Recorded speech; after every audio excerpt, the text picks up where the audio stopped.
Assalamu alaikum, que la paix soit sur vous. Nous allons faire 5 vidéos, il me semble, sur la pratique de l'islam des musulmans en France. Sondage et vérité sur ces 30 dernières années, 1994 à 2024. On aurait pu aller plus loin, mais on va se baser sur ces 30 dernières années qui reflètent un peu la société de cette nouvelle génération et l'ancienne génération des musulmans en France. Une partie. 89% des citoyens, surtout qui sont nés, une grande partie nés en France, 89% des citoyens français, ça c'est une chose importante, pratiquants ou non pratiquants, pensent qu'il n'est pas nécessaire d'avoir une religion pour bien se tenir. Vous voyez, avoir une bonne morale. C'est pas, ils disent, c'est pas la religion qui va faire la morale, l'individu lui-même. Mais la religion a une part aussi là-dessus, mais c'est quand même 89% qui le pensent.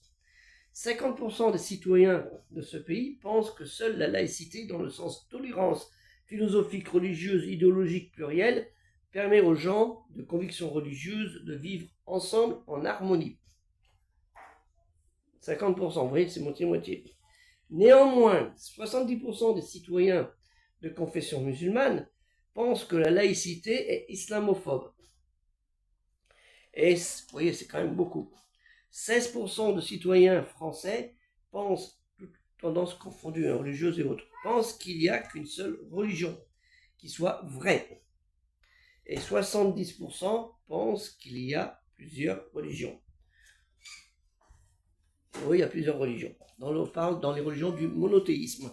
Alors je rappellerai aux personnes, la sourate 16, Ennal, les abeilles, au verset 123, suit la religion d'Abraham, un vrai croyant, dans le monothéisme pur de l'obéissance à un Dieu unique, non engendré, qui n'a pas engendré, puisque il dit dans les trois religions, tu n'adoreras qu'un seul unique Dieu. Vous voyez vos fondamentaux.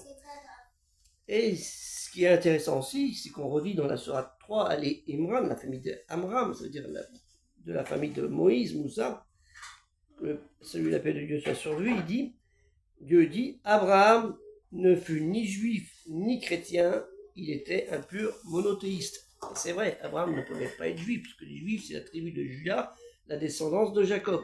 Donc voilà. Et chrétien, ça ne veut pas, puisque c'est bien après. Donc vous voyez la chose, la cohérence qu'il y a dans la parole de Dieu qu'alimente Allah dans El-Kolhan.